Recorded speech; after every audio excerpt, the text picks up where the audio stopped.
ছিল না। এর অন্যতম কারণ হচ্ছে 5ই আগস্ট পরবর্তীতে রাজনৈতিক দলগুলোর মধ্যে ক্ষমতা ভাগাভাগির বিভাজন, যা জুলাই বিপ্লবের সম্মুখ ভাগের জীবন আজকে সংকটাপন্নের মধ্যে নিমজ্জিত হয়েছে। ইনকিলাব মঞ্চের মুখপাত্র হাজি তোমার সাথে সাক্ষাৎ করতে এসেছে। বাচ্চাটির বয়স 10 বছর, সরি 10 মাস। এই বাচ্চাটি জানলই না যে তার বাবা কত বড় একজন বীর ছিল।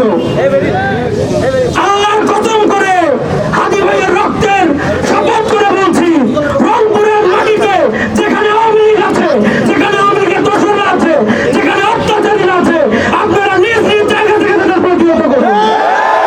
আওয়ামী লীগের জায়গা রংপুরে আর হবে না, হবে না, হবে না। আজকে সেই ওসমান হাদির মাথায় গুলি করা মানে এদেশের গণতন্ত্র, এদেশের স্বাধীনতা, সার্বভৌমত্বর মধ্যে গুলি করা, এদেশের মানচিত্রের বুকে গুলি করা। বন্ধুরা আমার, আমরা শোকাহত, আমরা মর্মাহত, কিন্তু আমরা এখনো ঐক্যবদ্ধ আছি। আমাদের শরীরে এখনো রক্তবিন্দু প্রবাহিত হচ্ছে। এক হাতিকে মেরে লক্ষ হাতির এই দেশে সৃষ্টি হবে আমি বিশ্বাস করি।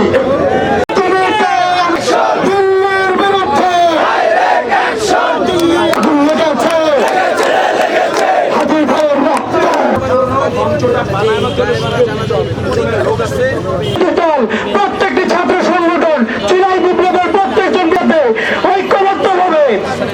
সময় সময় হাতে হাত রেখে দেশ আমার দেশ,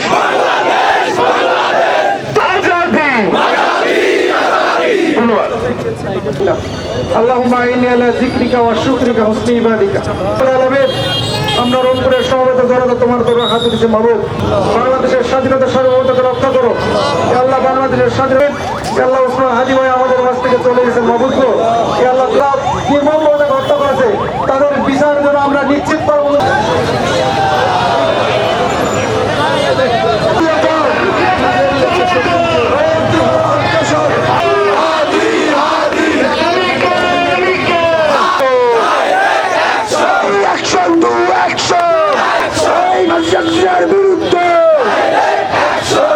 বিরুদ্ধে